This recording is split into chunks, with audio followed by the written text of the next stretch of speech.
अशेष कल्याण गुणैकराशिं व्योहांगिनं ब्रह्म परं वरेण्यं ध्यायेम कृष्णं कमले क्षणं हरिम् अंगे तु वामे वृषभानुजां मुदा विराजमानां मनोरूपसौभगां सखी सहस्रै परिसेवितां सदा स्मरेम देवीं सकलेष्टकामदाम् जन्माद्यस्य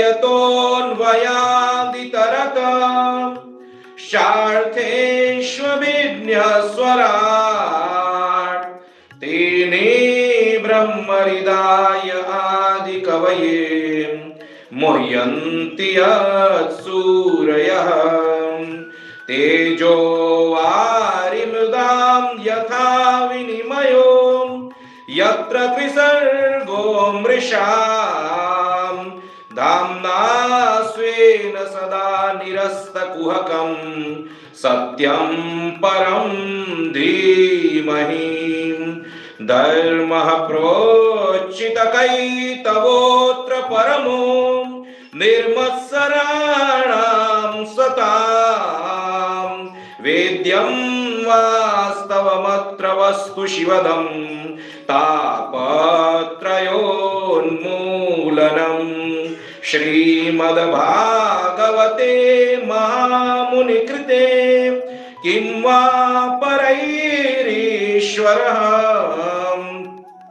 सद्यो हृद्यवरुध्यतेऽत्र कृतिभिः शुश्रूषुभिस्तत्क्षणात् निगमकल्पतरोर्गलितं फलम् शुकमुखादमृतद्रवसंयुतं पिबत भागवतं रसमालयं मुहुरहो रसिका भुवि भावुकाः यं प्रवजन्तमनुपेतमपेतकृत्यं द्वैपायनो विरहकातर आजुहाव पुत्रेति तन्मयतया तरवोऽभिनेदुं स्तं सर्वभूतहृदयं मुनिमानतोऽस्मि यः स्वानुभावमखिलश्रुतिसारमेकम् अध्यात्मदीपमैति तितीर्षतां तमोन्धम् संसारिणां करुणयाः पुराणग्राह्यम् तं व्याससूनुमुपयामि गुरुं मुनीनां तं व्याससूनुमुपयामि गुरुं मुनीनां नारायणं नमस्कृत्य नरं चैव नरोत्तमं देवीं सरस्वतीं व्यासं ततो जयमुदीरयेत् ततो जयमुदीरयेत् नमः परस्मै पुरुषाय भूयसे सदुद्भवस्थान निरोधलीलया गृहीत शक्ति त्रितयाय देहिनाम् अंतर्भवायानुपलक्ष्य वर्त्मने भूतैर्महद्भिर्य इमा पुरो विभु निर्मायशीते यदमोषु पूरुषं भुङ्क्ते गुणान् षोडश षोडशात्मकः सोऽलङ्कृशिष्ट भगवान् वचांसि मे सच्चिदानन्दरूपाय विश्वोत्पत्त्यादिहेतवे तापत्रय विनाशाय श्रीकृष्णाय वयं नुमः।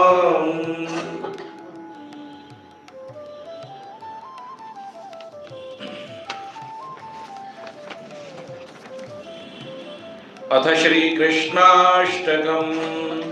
भजे व्रजैकमण्डनं समस्तपापखण्डनं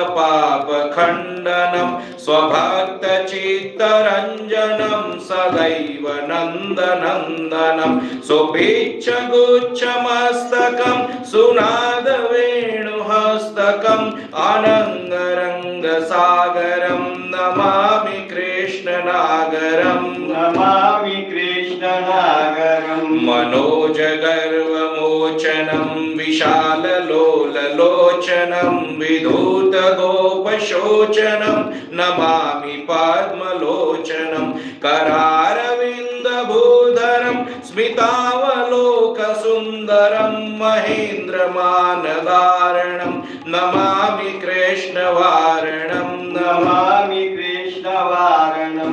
कदम्बसूनकुण्डलं सुचारुगण्डमण्डलं व्रजाङ्गनैकवल्लभं नमामि कृष्णदुर्लभं यशोदया समोदया सगोपया सनन्दया युतं सुखैकदायकं नमामि गोपनायकं नमामि गोपनायकं। सदैव पादपङ्कजं मदीयमानसे निजं दधानमोक्तमालकं नमामि नन्दबालकं समस्तदोषशोषणं समस्तलोकपोषणं समस्तगोपमानसं नमामि नन्दलालसं नमामि नन्दलालकं। भुवोभरावतारकं भवाब्धिकर्णधारकं यशोमतिकिशोरकं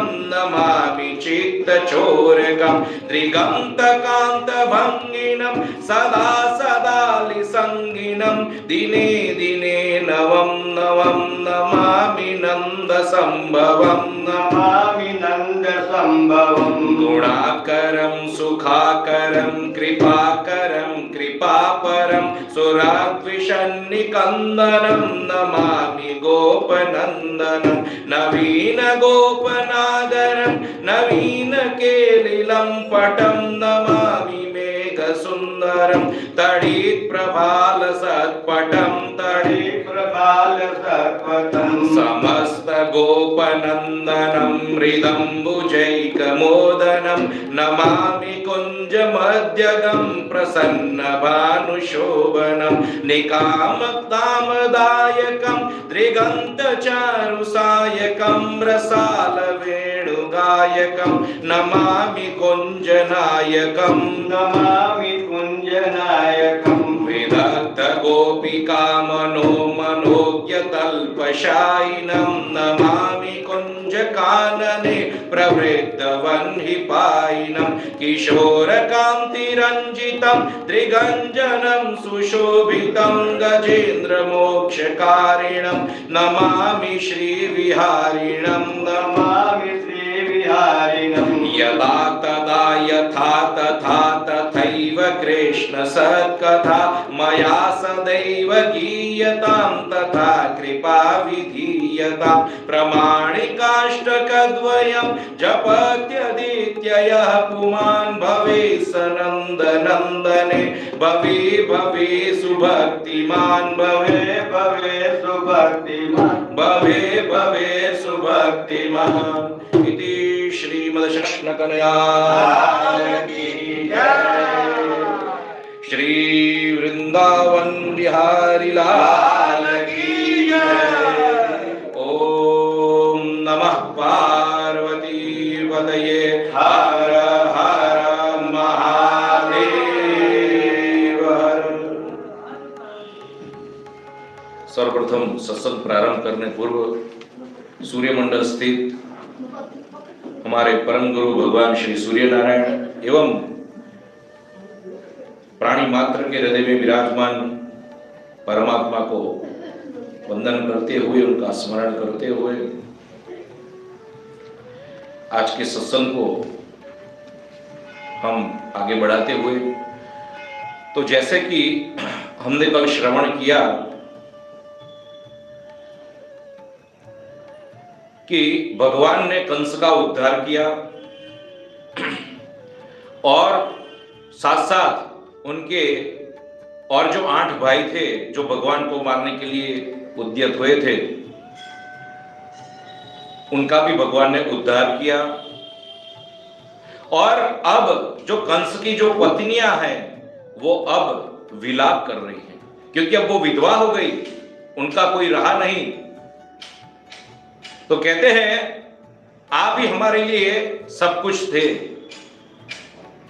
आप ही हमारे लिए सब कुछ थे, लेकिन आपने जो किया, क्या किया?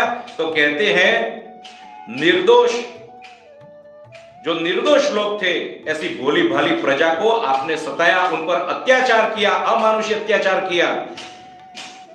साथ साथ क्या किया? तो कहते हैं आपने साक्षात भगवान जो कृष्ण है, आप उनके विरुद्ध हो गए। कितने असुरों को भेजा और आपने क्या नहीं किया उनको मारने के लिए। व्रजवासियों को आपके कारण कितना कष्ट उठाना पड़ा। तो कहते हैं अनागसां त्वं भूतानां कृतवान् द्रोहमुल्बणम् तेने मां बोधशां नीतो भूतदृक्को लभेत्शम्। कहते हैं जो ऐसे निर्दोष प्राणियों से जो द्रोह करता है, निरपराधियों को अपराधी समझकर जो दंड देता है, तो ऐसे लोगों की क्या स्थिति होती है? तो कहते हैं उनको कभी भी शांति प्राप्त होती नहीं है। तो ऐसे पुरुष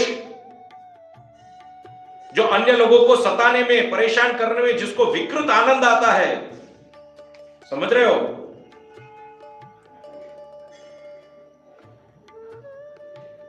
तो ऐसे अशांत लोगों का जो मन है, जिनकी वृत्तियां, मन की वृत्तियां विघ्न उत्पन्न करने वाली है और इसके कारण अनेक रोग, अनेक संकट को उत्पन्न करने वाली है, ऐसे ही ये कंस रूपी मन और उनकी जो वृत्तियां हैं वही उनकी पत्नी। ये अध्यात्म विभाग हो गया। अध्यात्म के विषय में हम इस रीति से हम चिंतन कर सकते हैं कि यही उसकी वृत्तियां हैं, जो दूषित अंतकरण से, जो चंचल मन से, जो दुष्ट मन से उत्पन्न जो अंतकरण की जो वृत्तियां है वही कंस की पत्नियां हैं, जो अहित में लगी हुई है।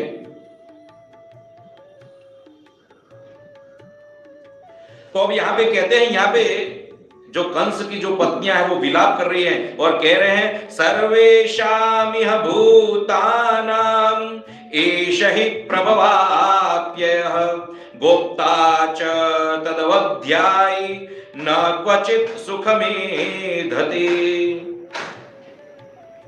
ये जो भगवान है यही सर्वभूतों के आत्मा है और उत्पत्ति, पालन, प्रलय, समिहा वही भगवान के द्वारा ये सब कुछ होता है। तो कहते हैं वो ऐसे भगवान का, हे कंस, हे स्वामीन, आपने तो ऐसे भगवान का जिनके द्वारा आपका पालन होता है, जिनके द्वारा आपका पालन होता है, जिनके द्वारा आपकी रक्षा होती है, आपने उनका द्रोह कर दिया। आपने उनका द्रोह कर दिया तो फिर आपकी रक्षा कौन करेगा? फिर भी भगवान ने कंस का उद्धार किया है। ये भगवान की कृपा है, ये भगवान की कृपा है। और कोई ऐसा नहीं हो सकता जिसके सामने आप द्रोह करो फिर भी आपका उद्धार करे। ऐसा केवल और केवल यदि कोई है इस विश्व में तो भगवान है, अन्य कोई नहीं, अन्य कोई नहीं। तो कहते हैं ऐसे लोग कभी नहीं सुखी हो सकते। अब सुखदेव जी आगे कहते हैं कि भगवान ने अब ये इनकी जो पत्नियां थी उनको आश्वासन दिया और कहते हैं फिर अब अपने माता पिता के पास गए, वसुदेव और देवकी जी को, और उनको कारागृह से छुड़ाया और उनके चरणों में नतमस्तक हो गए। लेकिन यहां पे क्या हुआ, जो वसुदेव और देवकी जी जो थे उन्होंने भगवान की भगवत्ता, जगदीश्वर के रूप में उनको देखा और कहा ये तो साक्षात जगदीश्वर है, उन्हें हम कौन आशीर्वाद दे सकते हैं? इन्हें हम आलिंगन कैसे करें? जो पुत्र भाव है वो पुत्र भाव उस क्षण के लिए नहीं रहा और ब्रह्म भाव जगा। तो कहते हैं जब भगवान को यह ज्ञात हुआ तो भगवान ने क्या किया? अपनी उस वैष्णवी माया, योग माया, जिस योग माया के आश्रयभूत होकर उन्होंने अनेक प्रकार की जो लीलाएं रची, वही परमात्मा, वही परब्रह्म परमात्मा पुरुषोत्तम श्री कृष्ण चंद्र, अब उन्होंने वही वैष्णवी माया फैलाई और उस वैष्णवी माया को जैसे फैलाई, योग माया का प्रभाव दिखाया, तुरंत वो दोनों को विस्मरण हो गया कि ये साक्षात भगवान है। कहते हैं अब भगवान और बलराम जी, कृष्णचंद्र और बलराम जी दोनों जाकर कहते हैं, रोने लगे, कहने लगे कि जो हमारी जो किशोरावस्था थी, बाल्यावस्था से लेकर किशोरावस्था, उसमें तो न तो हमको आपका सुख प्राप्त हुआ, न तो आपको हमारा सुख प्राप्त हुआ, हम आपके साथ रह ही नहीं सके। देखो ये जो अवस्था होती है, आप उन कैदियों को पूछना जो जेल में बंद है, जिनसे कोई अपराध हो गया है, अथवा तो ऐसे लोगों को पूछना जो विदेश गमन करते हैं और अपने घर से, परिवार से दूर है। कोई भी व्यक्ति जो अपने घर परिवार से दूर है, या तो फिर जो लोभवशात होकर हाय धन ऐसे तृष्णा में जो डूबकर जो अपने परिवार के विषय में भी जो विचार नहीं करता, ऐसे लोगों को पूछना कि उनके बालकों का बचपन कैसे गुजर गया, उनको पता नहीं चला।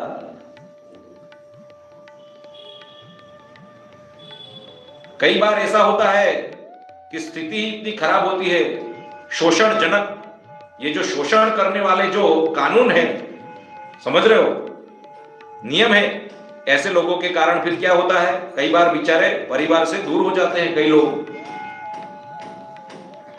तो कहते हैं यहां पे भगवान ने वेदना प्रकट की है और फिर कह रहे हैं कि ये जो शरीर उसको उत्पन्न करने वाला, उसका पालन पोषण करने वाला, और धर्म, अर्थ, काम और मोक्ष, ये चार पुरुषार्थों की जो प्राप्ति जिस मनुष्य देह से संभव होती है, वो देह, ये जो देह है, उस देह को प्राप्त कराने में जो निमित्त है, ऐसे कौन है?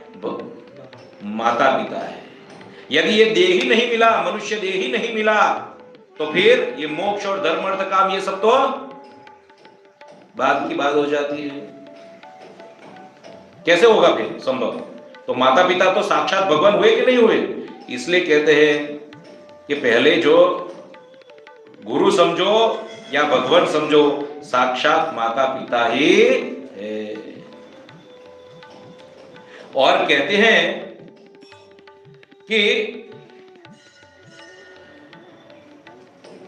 सर्वार्थ संभवो देहो जनितः पोषितो यतः न तयोर्याति निर्वेशम पित्रोर्मर्त्यः शतायुषा।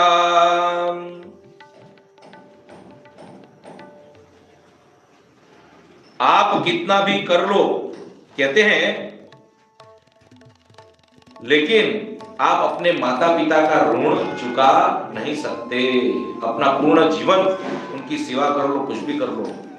कहने का तात्पर्य ये है, जिससे शरीर प्राप्त हुआ है,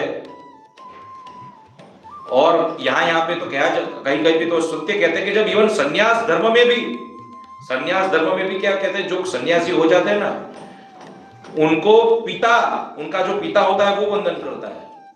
लेकिन जब माता की बात आती है तो माता को तो उसी सन्यासी को पैर छूना पड़ेगा, आदर करना पड़ेगा। बहुत प्रसिद्ध कथा है, शंकराचार्य भगवान साक्षात उनके माता जी के बुलाने पर अंत समय में वहां पे पहुंच गए थे।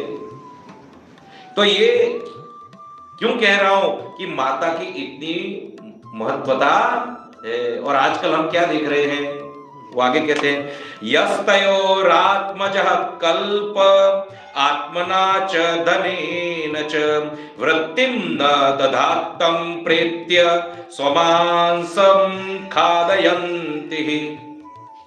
कहते हैं समर्थ्य होते हुए भी जो संतान अपने माता पिता का पालन नहीं करता, तो कहते हैं यमराज उसको स्वमांसम खादयन्ति, अपना ही मांस खिलाता है,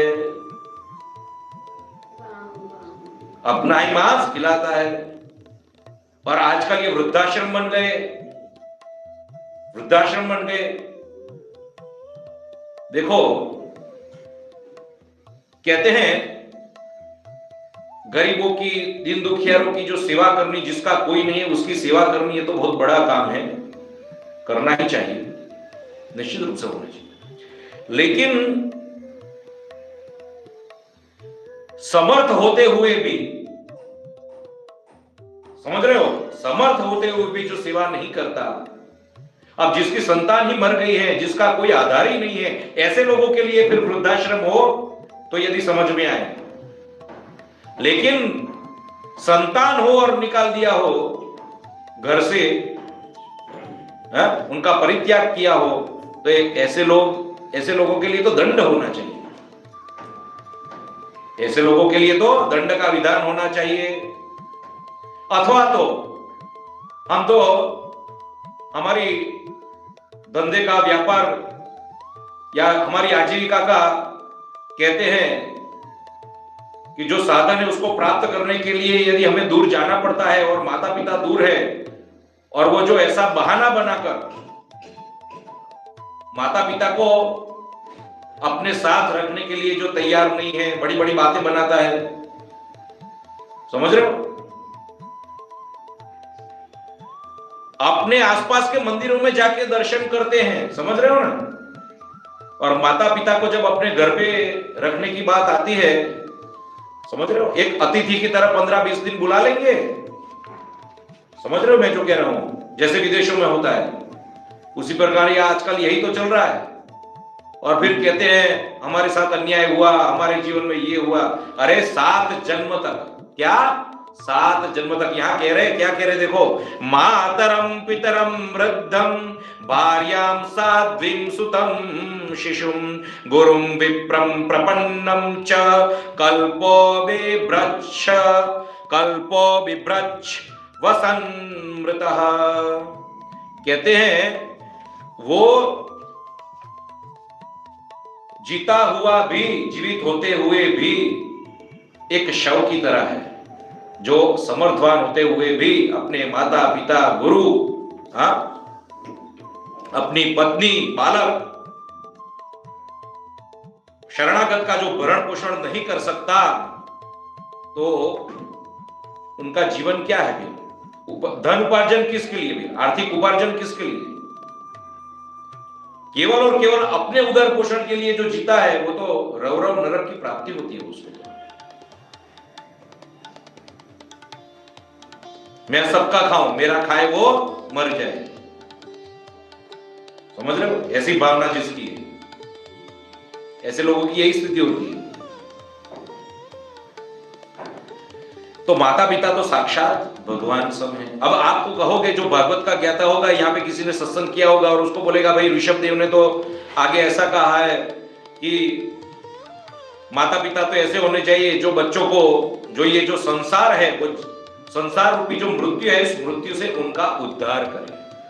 संसार रूपी मृत्यु से यदि अपने माता पिता आपका उद्धार नहीं कर सकते, तो वो माता पिता ही क्या, वो पत्नी ही क्या, वो बांधव ही क्या, वो देव ही क्या, वो गुरु ही क्या, जो संसार रूपी मृत्यु से आपका उद्धार न कर सके, आपको अभयदान प्रदान न कर सके, तो वो माता पिता ही क्या, वो बात भी कही है।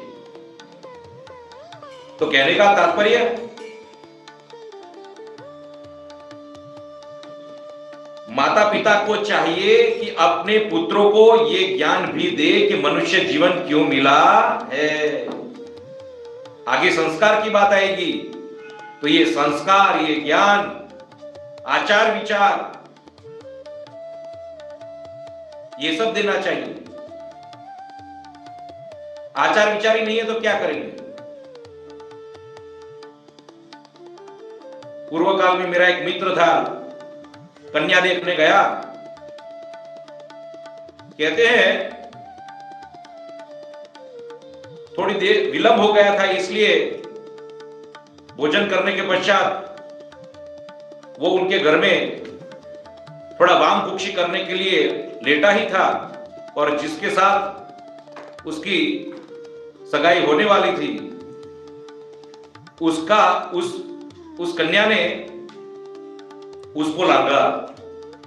समझ रहे हो? अब ये लांगना जो होता है, कभी किसी को लांगते हैं क्या? जो सो गया हो या फिर कोई बैठा हो तो उसको लांगते नहीं है। ये मूर्खता की निशानी है, ये आप में संस्कारहीन होने की निशानी है, इसका ही चिन्ह है। यही संकेत करता है कि आपके माता पिता ने केवल उदर पोषण किया है, कुछ आपको सिखाया नहीं है। तो आज की जो पीढ़ी है उनको यही आचार विचार भी ज्ञात नहीं है। हनुमान जी ने भीम को कहा, भीमसेन, यदि तू उस वन में जाना चाहता है तो मेरे को लांग कर जा। तो भीम ने कहा है, भगवान की कृपा से मुझे शास्त्रों के द्वारा, गुरुदेव के द्वारा मुझे भगवान के स्वरूप का ज्ञान है। वो प्राणी मात्र के हृदय में विराजमान है। मैं आपको लांग नहीं सकता, मैं आपको लांग नहीं सकता।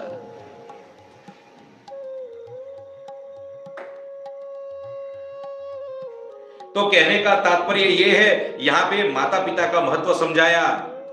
और तुलसीदास जी क्या कहते हैं इस विषय में? तुलसीदास जी भी बहुत अच्छी बात करते हैं। कहते हैं, धन्य जनमु जगति तलतासु, श्री राम जय राम जय जय राम, पितहि प्रमोद चरित सुनि जासु, श्री राम जय राम जय जय राम, पितहि प्रमोद चरित सुनि जासु, श्री राम जय राम जय जय राम, चारि पदारथ करतलता की, श्री राम जय राम जय जय राम, चारि पदारथ करतलता की, श्री राम जय राम जय जय राम, प्रिय पितु मातु प्राण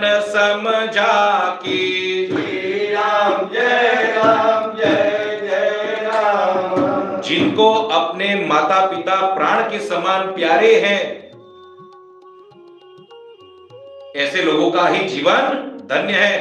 कहते हैं माता पिता अपनी संतान के उन्नति, उनकी प्रगति, उनके कर्म को देखकर, उनके आचरण को देखकर हर्षित होने चाहिए, धन्यता का अनुभव करने चाहिए। और ऐसी संतानों के लिए कहते हैं, ऐसा विश्व में कोई पदार्थ नहीं है, कहने का तात्पर्य ऐसी कोई वस्तु नहीं है जो उन्हें प्राप्त न हो। आशीर्वाद। लेकिन कहते हैं, कुएं में हो तो वाव में आए। अभी तो माता पिता ही ऐसे हो गए हैं, तो फिर क्या करें? अब आगे कहते हैं कि परतंत्र रहने के कारण आपकी कोई सेवा शुश्रूषा हम नहीं कर सके, इसलिए हमें क्षमा करना। और अब कहते हैं, देवकी और वसुदेव जी ने कृष्ण और बलराम को अपने अंक में बिठा लिया। कंठ गदगद हो गया है, नेत्रों में आंसू भराए हैं, हृदय प्रेम से सराबोर, कुछ बोलने की स्थिति में नहीं है। क्या व्यक्त करे, क्या व्यक्त करे? आप विचार करो, विधाता कितना कठोर है। साक्षात भगवान, उनका जन्म कारागृह में हुआ, और वियोग ऐसा भयंकर वियोग, और वहां रामचंद्र जी को भी 14 वर्ष के लिए योग। कितना अब यानी कहने का तात्पर्य यह है, भगवान इतने समर्थ होते हुए भी विश्व को यही कहते हैं कि देखो जो प्रारब्ध है वो तो भुगतना ही पड़ेगा। भगवान ने ये श्राप के माध्यम से कितनी लीलाएं की हैं। श्राप के माध्यम से ये राम जो जन्म है, जो कृष्ण जन्म है, श्राप को तो हेतु बनाया है, वरदानों को हेतु बनाया है।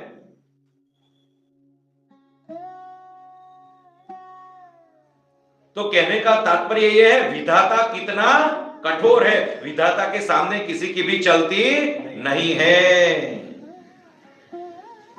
तो कहते हैं वो विधाता कैसा है, वो विधाता कितना निर्दय है। तुलसीदास जी भी यहां पे कहते हैं, निपट निरंकुश निठुर निशंका। श्री राम जय राम जय जय राम। निपट निरंकुश निठुर निशंकु। श्री राम जय राम जय जय राम। जेहि शशि के न सरोज सकलंकु। श्री राम जय जय राम। रुख कलपतरु सागर खारा। श्री राम जय जय राम। तेहि पठए बन राजकुमारा। श्री राम जय जय राम। तेहि पठए बन राजकुमारा। श्री राम जय राम। तो कहते हैं वो विधाता बहुत निर्दयी है, कठोर है। कहते हैं ये जो कल्प वृक्ष है, जो सब कुछ देने के लिए सामर्थ्य रखता है, लेकिन अंत में है क्या? जड़, एक वृक्ष। ये सागर जो है उसके पास कितना जल है, समझ रहे हो? लेकिन फिर भी उसका जल पीने योग्य नहीं है। तो कहते हैं यही विधाता की देन है कि भगवान को 14 वर्ष के लिए वनवास भेज दिया। और यहां पे कहते हैं कृष्ण और बलराम का भी अपने माता पिता से वियोग करवा दिया। देवकी जी और वसुदेव ने उनको कहने के लिए कुछ सामर्थ्यता आई, तब कहते हैं कि हे पुत्र, आप ही हमारे सर्वस्व हो, आप ही हमारे सर्वस्व हो। और हृदय से तो यही चाह है कि अब आप हमारे साथ रहो। आप कभी विचार करना, वो स्थिति कैसी होगी, वो स्थिति कैसी होगी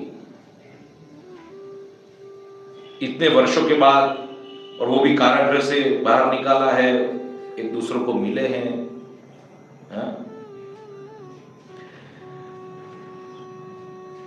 और फिर कहते हैं भगवान ने उग्रसेन को पुनः राज्य दे दिया। अब यहां पे प्रश्न होना चाहिए, जो उग्रसेन है वो तो यदुवंशी है, और ययाति का श्राप है यदुवंशियों को कि वो शासन के लिए योग्य नहीं रहेंगे, राज्य नहीं कर सकते। कारण कि आप जानते हो कि ययाति को शुक्राचार्य जी के श्राप के द्वारा वृद्धत्व लागू हो गया था, और उनके हृदय के अंदर अभी वो काम वासना थी, समझ रहे हो? और शुक्राचार्य जी की जो पुत्री थी देवयानी, उसको भी अभी गृहस्थाश्रम का सुख भोगना था। तो वृद्धत्व के निवारण के लिए ययाति जी ने अपने पुत्रों से युवानी मांगी। तो उसमें जो देवयानी जी के जो 2 पुत्र थे, यदु और तुर्वसु, उन्होंने भी मना कर दिया। और फिर जो दो रहे अनु और पुरु, उसमें अनु ने भी मना कर दिया, केवल पुरु ने ही अपनी युवानी ययाति को दी थी। अब वो जो दी थी वो पुत्र धर्म समझ कर दी थी, समझ रहे हो। और यहां पे जो यहां जो तीनों ने जो मना किया था, यदु इत्यादि ने, वो मना क्यों किया था? तो कहते हैं हमारी युवानी को प्राप्त करके हमारी ही माता, समझ रहे हो, उनको भुगतेंगे। तो ये तो धर्म के विपरीत हुआ कि नहीं हुआ? यानी धर्म को ही केंद्र में रखते हुए उन्होंने वो निर्णय लिया था। लेकिन आप विचार करोगे तो फिर वो लोगों ने धर्म के लिए विचार किया, तो फिर पुरु ने नहीं किया, तो पुरु ने भी विचार किया। तो कहते हैं पुरु ने पुत्र धर्म के लिए विचार किया। और एक मनुष्य धर्म जो होता है, पुत्र धर्म जो होता है,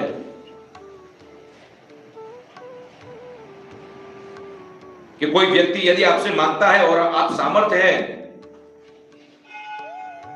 तो फिर वो धर्म देखकर उन्होंने दिया है। तो यहां पे ययाति ने धर्म का अवलंबन लिया था। और भगवान कहते हैं,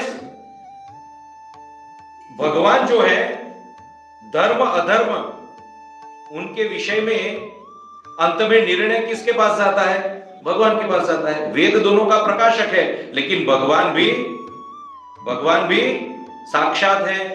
ये तो साक्षात परमात्मा श्री कृष्णचंद्र है। तो उन्होंने कहा ययाति का वो श्राप अब आपको लगेगा नहीं, क्योंकि मैं ही आपका सेवक बनकर आपकी सेवा करूंगा।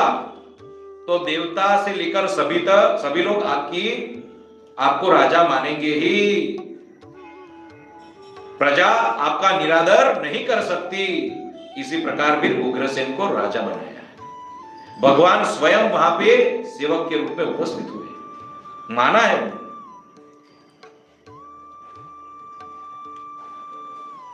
तो परमात्मा की ये सत्ता है, ऐश्वर्य है, जिनके कारण वो ऐसे निर्णय दे सकते हैं। अन्य कोई में ऐसा सामर्थ्य होता नहीं है कि जो श्राप का भी उल्लंघन कर दे। तो अब कहते हैं फिर जितने भी यदुवंशी, जितने भी जो यादव लोग जो थे, बादशाह लोग, वृषणी वंशज, अंधक, मधु, कुकुर, तो ये सब जो चले गए थे, पलायन कर दिए थे कंस के भय के कारण, उनको पुनः बुलाया और उनके जो गांव थे वो उनको पुनः दिए।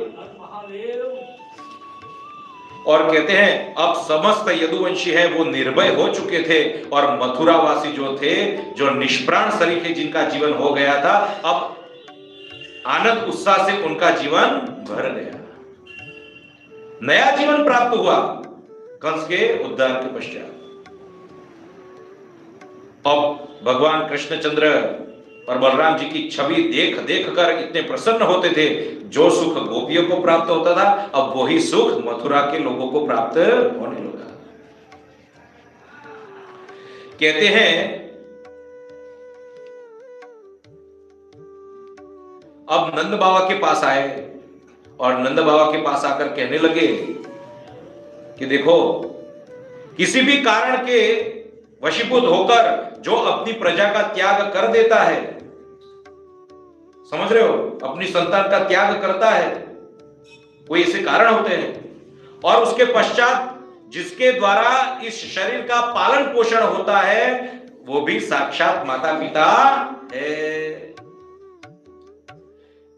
मैं जानता हूं आपको कितना कष्ट होगा, लेकिन मेरी बाल्यावस्था से लेकर किशोरावस्था तक मैंने आपके साथ जो दिन बिताए हैं, उनको आप याद रखना। मैं पुनः व्रज में आऊंगा, मैं पुनः वृंदावन आऊंगा, आप अभी वहां पे पधारिए, आप जाओ व्रज में पधारो। और जितने भी गोप बालक थे उनको भेंट इत्यादि प्रदान की और लोगों के, उन गोप बालकों के नेत्रों में आंसू भराए हैं, आलिंगन किया है और फिर विदाई ली है।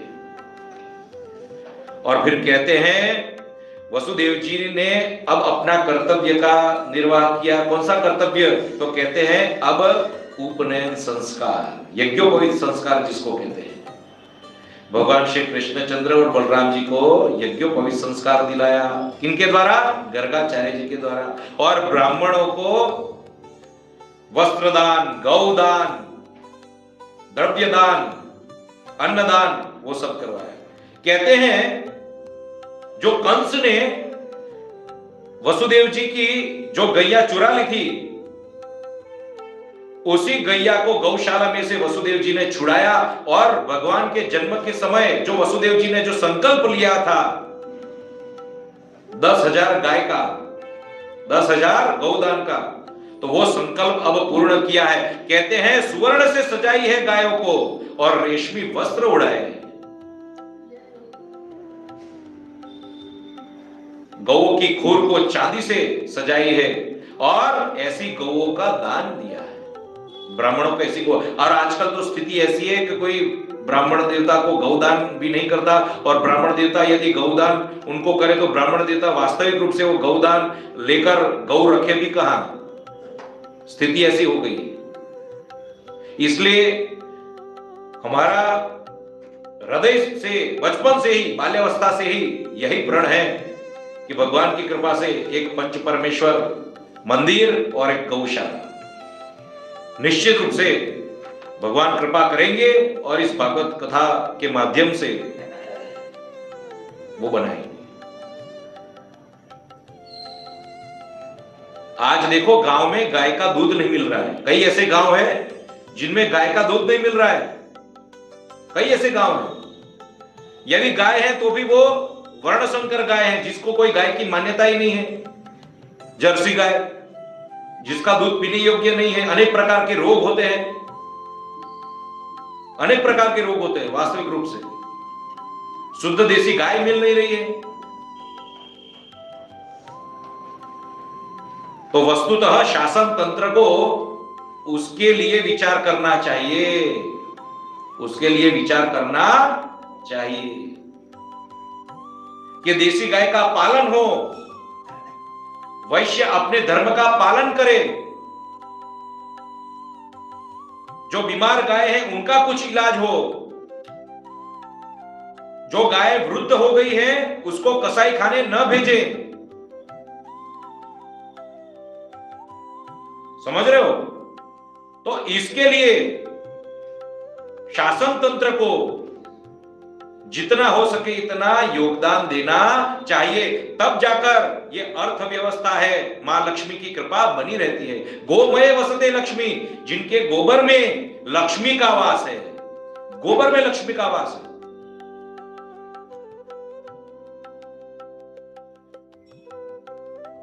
वो ब्राह्मण ब्राह्मण ही क्या, वो क्षत्रिय क्षत्रिय ही क्या, वो वैश्य वैश्य ही क्या, वो शूद्र शूद्र ही क्या, जो गायों का तिरस्कार करे। तिरस्कार किस तरह से होता है? उनको नमन न करने से, उनके लिए भोजन न निकालने से। अपने घर के आंगन में आते हैं तो करे, अरे ये तो गंदा, ये गंदगी करेगी, यहां से निकालो उसको। अरे तेरे हृदय में जो गंदगी है, तेरा अंतःकरण जो दूषित है, मां गंगा भी उसको पावन नहीं कर सकती। तो गौ को तिरस्कार करता है, गैया में है गौ मां को।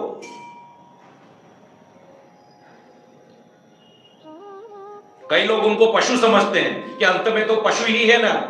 गाय पशु नहीं है, बुद्धि विचार करो उनकी। पुरुष सूक्त में क्या है? गाय पशु नहीं है। भागवत पढ़ लो, रामायण पढ़ लो, कोई भी ग्रंथ पढ़ लो, भगवान राम गायों की रक्षा करते हैं।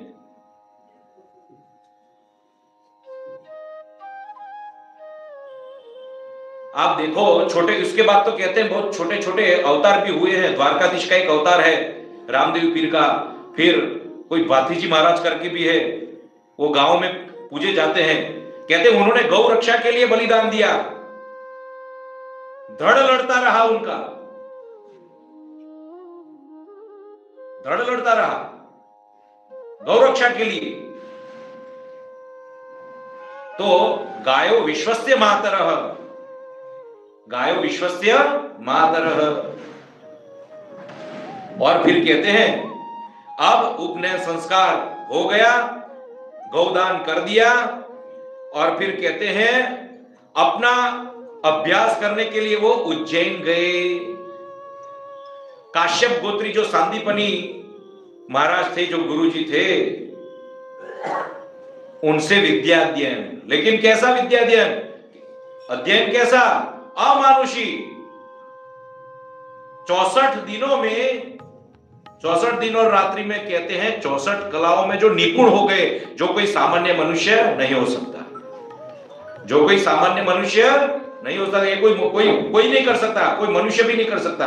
बड़ा से बड़ा कोई सामान्य, कहते हैं ना अवतार, ये तो साक्षात परमात्मा ही कर सकते हैं, साक्षात भगवान ही कर सकते हैं। और इधर तुलसीदास जी ने भी कहा है ना, क्या कहा है? गुर ग्रह गए पठन रघुराई, श्री राम जय राम जय जय राम। गुर ग्रह गए पठन रघुराई, श्री राम जय राम जय जय राम। अल्प काल विद्या सब आई, श्री राम जय राम जय जय राम। अल्प काल विद्या सब आई, श्री राम जय जय राम। जाकी सहज श्वास श्रुति चारी, श्री राम जय जय राम। जाकी सहज श्वास श्रुति चारी, श्री राम जय जय राम। सोहरि पढ़ यह कौतुक भारी, श्री राम जय जय राम। सोहरि पढ़ यह कौतुक भारी, श्री राम जय जय राम। कहते हैं ये जो वेद हैं, जो 4 वेद हैं, वो भगवान के श्वास कहे गए। तो कहते हैं उनको क्या पढ़ने का, उनको कौन सा अध्ययन करने का? लेकिन फिर भी लीला से जो मनुष्य जैसे होने का जो नाटक करते हैं और अध्ययन करते हैं, पढ़ते हैं। सुदामा के साथ जब उनकी वार्ता होती है तब यही तो कहते हैं, सुदामा भी यही कहते हैं ना, यही बात कहते हैं सुदामा भी, आपको क्या पढ़ने का? तो कहते हैं अल्पकाल में ही सब विद्या आ गई। और कहते हैं अब गुरु ऋण से मुक्त होने के लिए गुरु दक्षिणा की, गुरु दक्षिणा के लिए पूछते हैं। तब क्या कहते हैं? कल्पांत करते हुए कहा कि हमारा एक जो पुत्र है वो समुद्र में डूब गया था, अकाल मृत्यु हुई, और भगवान आप में तो वो सामर्थ्यता है, हमें विश्वास है, हमें श्रद्धा है, कृपा करके हमें अपना वो जो मृत पुत्र है वो लाकर दीजिए। फिर कहते हैं भगवान समुद्र के पास गए। अब ये जो समुद्र है ना बहुत चतुर है। जो भगवान रामचंद्र के शासन के समय उसने जो भूल की थी, उन्होंने जो भूल की थी, अपराध किया था, क्या अपराध किया था? भगवान की स्तुति करने पर भी वो प्रकट नहीं हुए थे और भगवान को क्रोध करना पड़ा था। लेकिन इस बार तो स्वयं समुद्र उपस्थित हो गया भगवान की सेवा में और भगवान की पूजा की, वंदना की, यथोचित सत्कार किया। और फिर कहते हैं भगवान ने कहा आपके उदर में हमारे गुरु जी की संतान है। कहा मैं नहीं ले गया, अंदर एक राक्षस रहता है पंचजन नाम का, वो राक्षस उसे ले गया था। तब भगवान समुद्र में जाते हैं और वो जो पंचजन नाम का जो राक्षस है, जिसका जो शरीर है वो शंख है, शंखों का अधिपति, तो वो शंख रूपी जिसका शरीर है उसमें से उस राक्षस का उद्धार किया है। और फिर भगवान वो पांचजन्य शंख लेकर गए हैं और अब यमपुरी गए। संयमिनी नाम की जो यमपुरी है वहां पर गए हैं और वहां पे वो शंख ध्वनि की है, शंख बजाया है। और जब पांचजन्य शंख की जो ध्वनि हुई तब साक्षात धर्मराजा ने उनका स्वागत किया है और फिर कहा कि हमारे गुरु का जो पुत्र है वो यहां पर है, कृपया उनके कर्म की ओर न देखो, उनके कर्म की ओर नहीं देखो, जो मैं कह रहा हूं उसकी आज्ञा का पालन करो, उस आज्ञा का पालन करो। समझ रहे हो, यमराज को भी जो आज्ञा करता है वो है कृष्ण। सो नंतो नंत करह, जो मृत्यु का भी मृत्यु है, यम का भी यम है, अंतक का भी अंतक है। ऐसे भगवान मृत्यु मृत्यु नाप्नोति कहते हैं, ऐसे भगवान उस पुत्र को लेकर पृथ्वी पर आए और अपने गुरु के चरणों में सौंप दिया और ये गुरु ऋण उतारा, गुरु दक्षिणा के रूप में दे दिया। ऐसे साक्षात पर ब्रह्म परमात्मा श्री कृष्णचंद्र भगवान की जय। और कहते हैं इस तरह से अब मथुरा में भगवान ने जीवन अपना जो है वो व्यतीत किया और मथुरा वासियों को भांति भांति की लीला दिखाई, उनको आशीर्वाद दिया, उनका जीवन, उनको नव जीवन दिया। तो आज के सत्संग को भगवान के चरणों में निवेदित करते हुए 3-4 दिन पूर्व हमने जो भगवान शंकर और हनुमान जी का जो युद्ध के विषय में जो वर्णन किया था, तो अभी युद्ध हमने उस समय सत्संग में तो शंकर जी को प्रसन्न कर दिया है, यानी विराम दे दिया था, लेकिन वास्तविक रूप से उनको भी अभी उनकी स्तुति करनी पड़ेगी। तो जो तुलसीदास जी ने उत्तरकांड में जो भगवान की स्तुति की है उसी का ही अवगाहन करते हुए, नमामि शमीशान निर्वाण रूपम, नमामि शमीशान निर्वाण रूपम, विभुं व्यापकं ब्रह्म वेद स्वरूपम, विभुं व्यापकं ब्रह्म वेद स्वरूपम, निजं निर्गुणं निर्विकल्पं निरीहं चिदाकाशमाकाश वासं भजेऽहं, निराकार मोंकार मूलं तुरीयं, गिरा ज्ञान गोतीत मीशं गिरीशं, करालं महाकाल कालं कृपालं, गुणागार संसार पारं नतोऽहं, तुषाराद्रिसंकाश गौरं गभीरं, मनोभूतकोटि प्रभाश्री शरीरं, स्फुरन्मौलिकल्लोलिनी चारुगङ्गा, लसद्बालबाले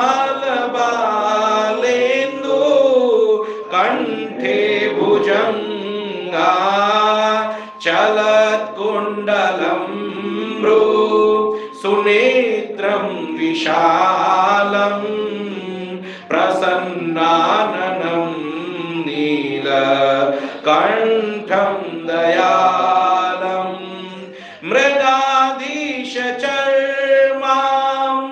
वरं मुण्डमालं प्रियं शङ्करं सर्वनाथं भजामि प्रचण्डं प्रकृष्टं प्रगल्भं परीशम् अखण्डं अजं भानु कोटिप्रकाशं त्रयशूलनिर्मूलनं शूलपाणिं भजेऽहं भवानी पतिं भावगम्यं कलातीत कल्याण कल्पान्तकारी सदा सच्चिदानन्द दाता पुरारी चिदानन्द संदोह मोहपहारी प्रसीद प्रसीद प्रभो मन्मथारी न यावत् उमानाथ पादारविन्दं